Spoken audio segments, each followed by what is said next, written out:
En este día, queridos amigos, hermanos, comenzamos una serie de estudios o de mensajes y pensamientos en relación a los encuentros que Jesús tuvo durante su ministerio, en su vida, aquí entre nosotros.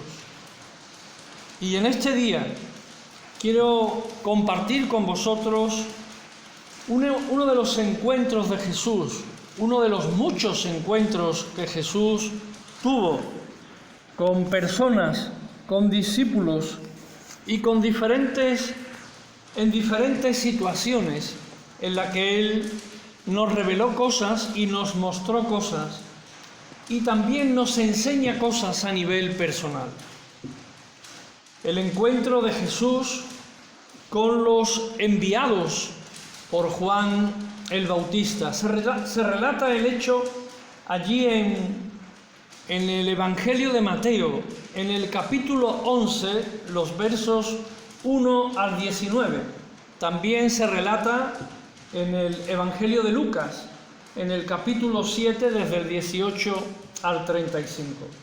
Voy a leer el texto en el Evangelio de Mateo.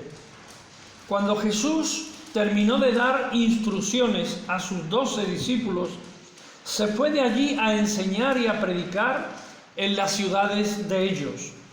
Y al oír Juan en la cárcel los hechos de Cristo, le envió 2 de sus discípulos para preguntarle: ¿eres tú aquel que había de venir o esperamos a otro? Respondiendo Jesús les dijo: id y haced saber a Juan las cosas que oís y veis.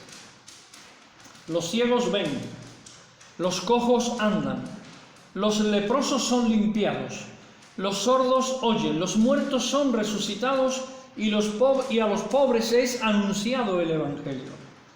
Y bienaventurado es el que no halle tropiezo en mí. Mientras ellos iban, comenzó Jesús a decir de Juan a la gente: ¿qué salisteis a ver al desierto? ¿Una caña sacudida por el viento? ¿O qué salisteis a ver? ¿A un hombre cubierto de vestiduras delicadas? He aquí, los que llevan vestiduras delicadas en las casas de los reyes están.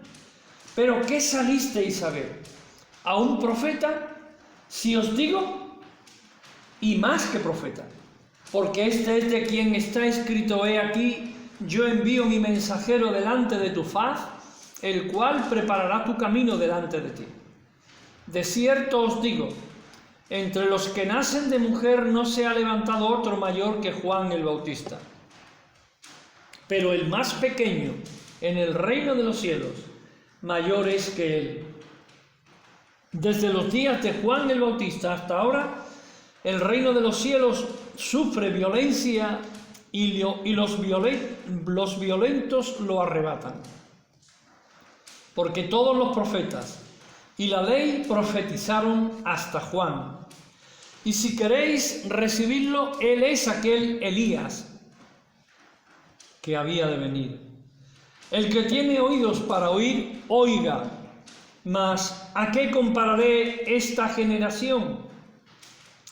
Es semejante a los muchachos que se sientan en las plazas y dan voces a sus compañeros, diciendo: ¿qué tocamos? Os tocamos flauta y no bailasteis, os endechamos y no lamentasteis. Porque vino Juan que ni comía ni bebía y dicen: demonio tiene. Vino el Hijo del Hombre que come y bebe y dicen: he aquí un hombre comilón y bebedor de vino, amigo de publicanos y de pecadores. Pero la sabiduría es justificada por sus hijos. ¿Quiénes eran estos hombres que Juan el Bautista dirigió a Jesús para que le preguntaran? El texto evangélico nos indica que se trataba de discípulos de Juan el Bautista. No dice sus nombres. En aquellos momentos Juan se encontraba en la cárcel, tal y como sabemos por este mismo relato bíblico. a causa de las críticas a Herodes por haber tomado inmoralmente a la mujer de su hermano. Juan los comisionó con una tarea muy concreta, para que preguntaran a Jesús acerca de su identidad mesiánica. Él quería saber si realmente era él el Mesías o había que esperar a otros. Tenía sus dudas, y en aquel momento en la cárcel yo creo que aún más, porque en situación crítica de crisis a veces dudamos de cosas que son realmente verdaderas y auténticas y terminamos cuestionándolas. Incluso los creyentes llegamos a cuestionar ciertas cosas en cuanto a nuestro Dios y Salvador cuando entramos en época de crisis. ¿En qué circunstancias se encontraron a Jesús? Juan, desde la prisión, había oído hablar de todo el ministerio que Jesús estaba llevando a cabo. Y por eso decidió enviar a alguno de sus seguidores para literalmente preguntarle a Jesús si él era quien debía venir o si debían esperar a otro. No podemos perder de vista que esta embajada expresaba un momento de duda en la vida del Bautista acerca de la identidad de Jesús. Tal vez, como he dicho, esta duda estaba relacionada con su propia y deprimente situación personal.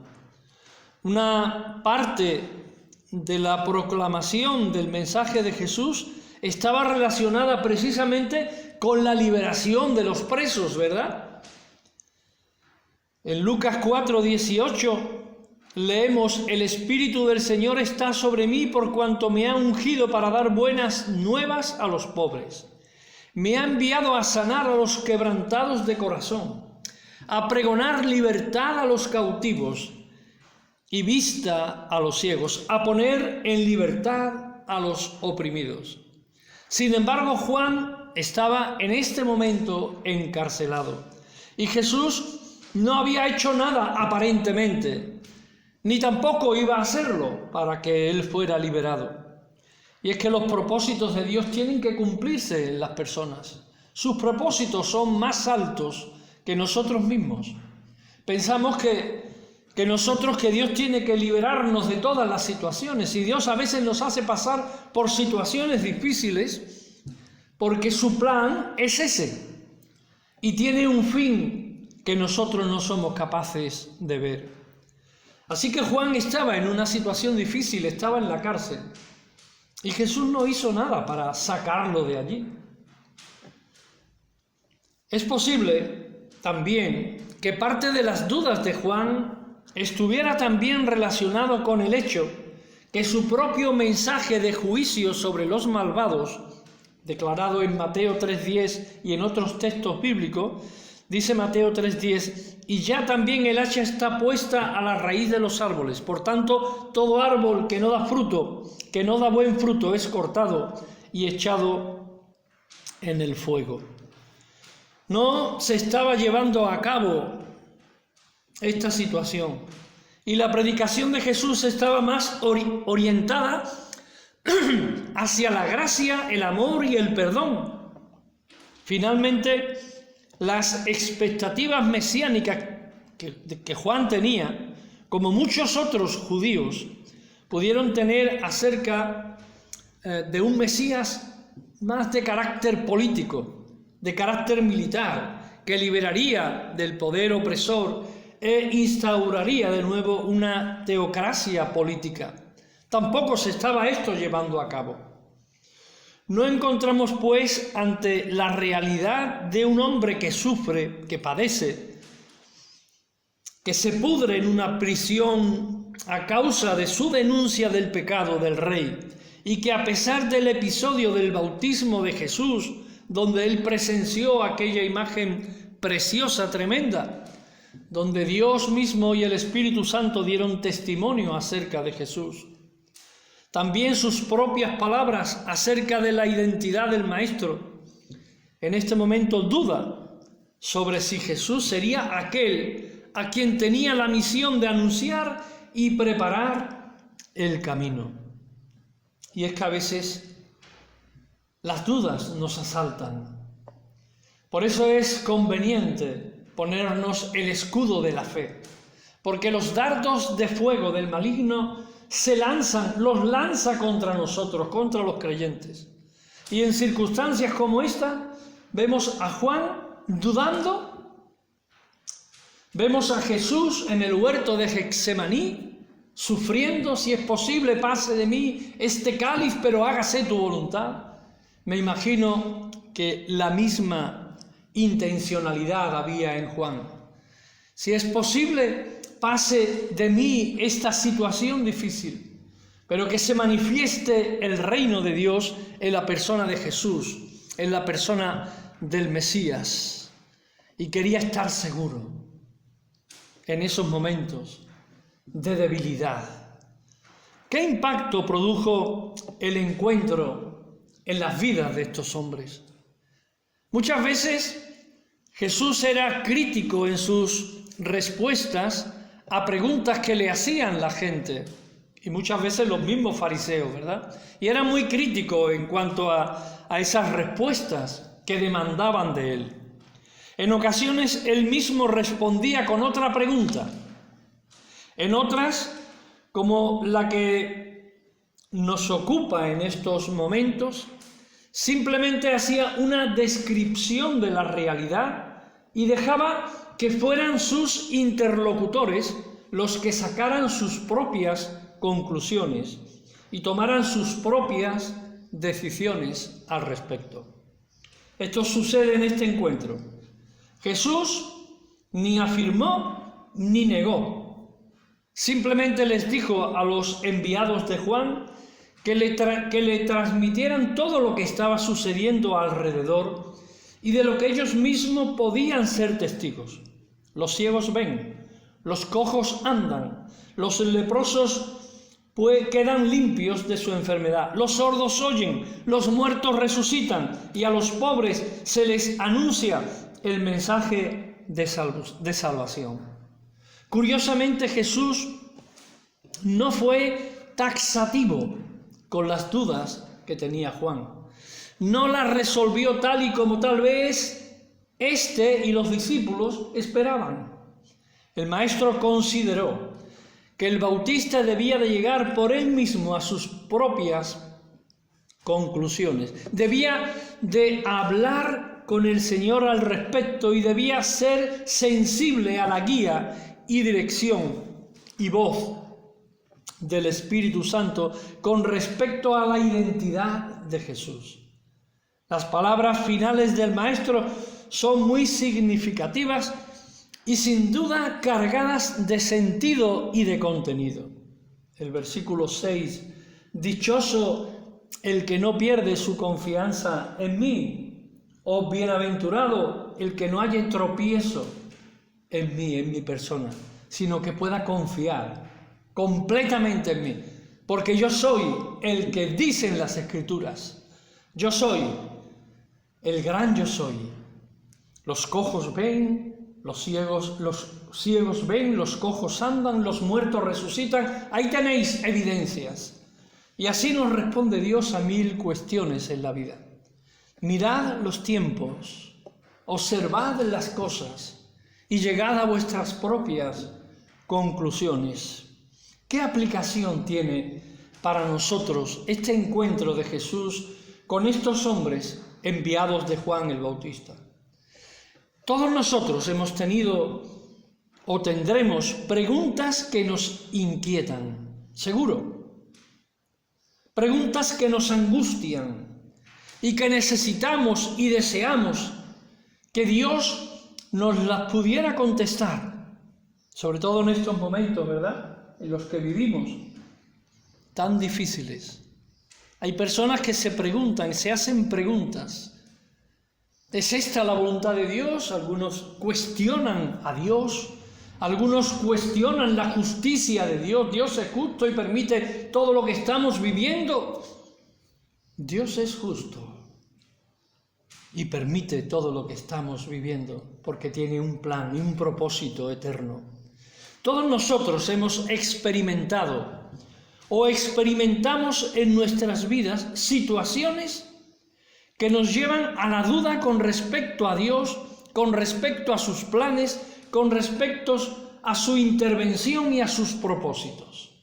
Todos nosotros albergamos dudas.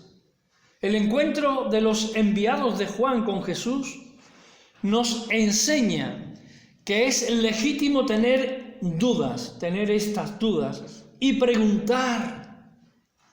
Y que también es legítimo el tener la libertad de venir ante Jesús y planteárselas honestamente. Podemos preguntarle a Jesús honestamente. La Biblia está llena de personajes que cuestionaron a Dios, que cuestionaron sus planes, sus propósitos, su intervención en la historia, incluso sus silencios. Hay algunos ejemplos, por ejemplo Job, David, Elías, el profeta Habacuc, Jeremías y el propio Juan serían tan solo algunos de los ejemplos de personas que tenían dudas y que le preguntaron a Jesús, porque no lo tenían claro. Y vemos que el Señor no se indignó por ello, no los destruyó automáticamente, no consideró una falta de respeto el dudar de sus intenciones y propósitos, antes al contrario. Dios honró la honestidad y la transparencia de sus siervos, algo que el Señor siempre valora y respeta. Que haya transparencia detrás de nuestras dudas, pero que las planteemos al Señor directamente.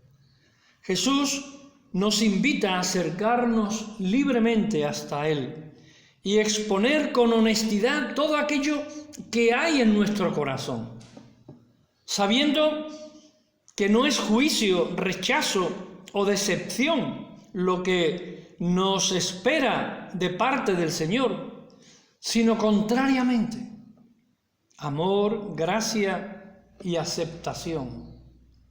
Si miramos la continuación del pasaje que hemos estudiado, que estamos mirando, veremos que después de haber oído las dudas de Juan, Jesús hace acerca de él los comentarios más elogiosos que nunca hizo de ningún ser humano. Habló de Juan de una manera preciosa. Y esto es un patrón de cómo el Maestro trata a los que con honestidad se presentan ante Él con sus dudas, con las cuestiones que no nos dejan estar tranquilos. También es posible que Jesús nos dé la respuesta que nosotros esperamos, que no sea claro y directo como esperan nuestros corazones.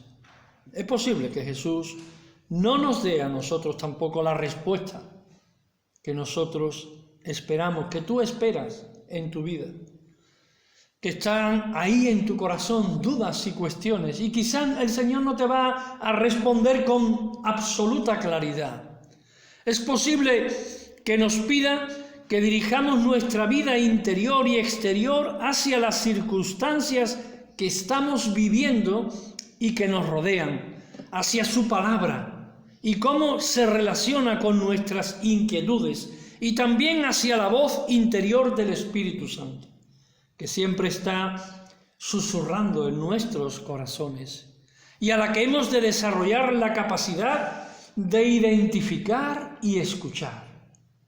Tenemos que estar abiertos, nuestros oídos, nuestro corazón, oír la palabra de Dios, leer las Escrituras, estar en silencio delante de Dios. Él tiene respuestas, y aun cuando no las tiene o no nos la da, podemos y debemos confiar en Él completamente.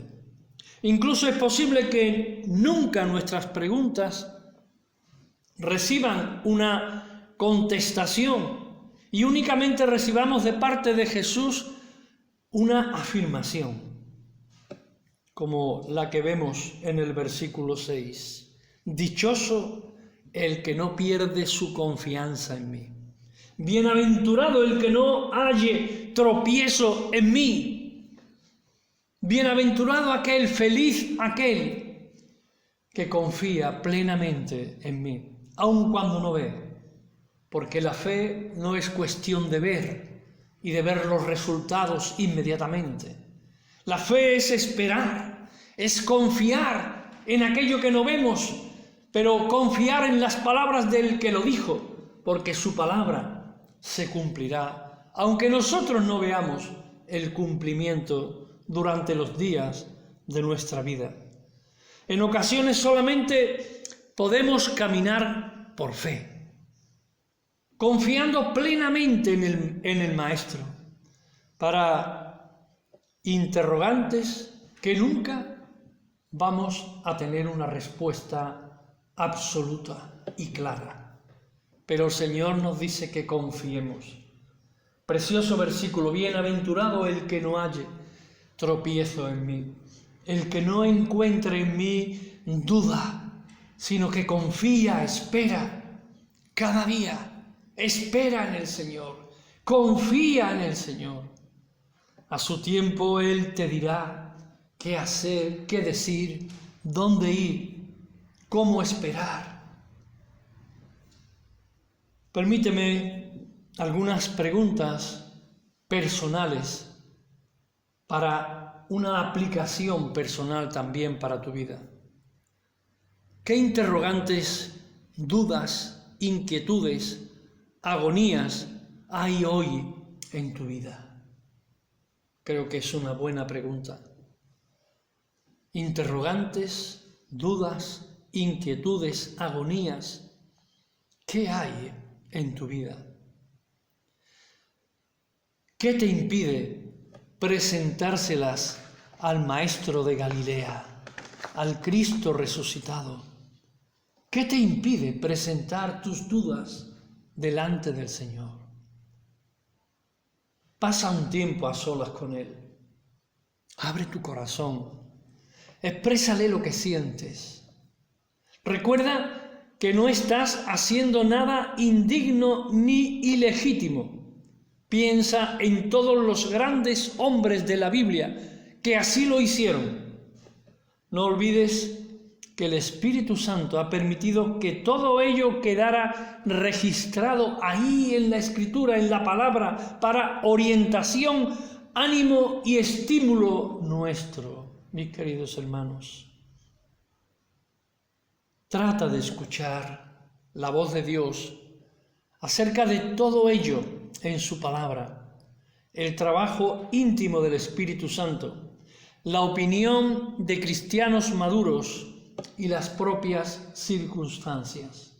Pero por encima de todo, no desconfíes nunca del Señor. Fíate del Señor de todo tu corazón y no pongas en duda absolutamente nada de lo que Él dice en su palabra, porque hasta la última coma y hasta la última tilde se ha de cumplir. Así que termino esta reflexión dándole a Dios y solo a Él la gloria, la honra y la alabanza. En el nombre de Jesús. Amén y amén, hermanos.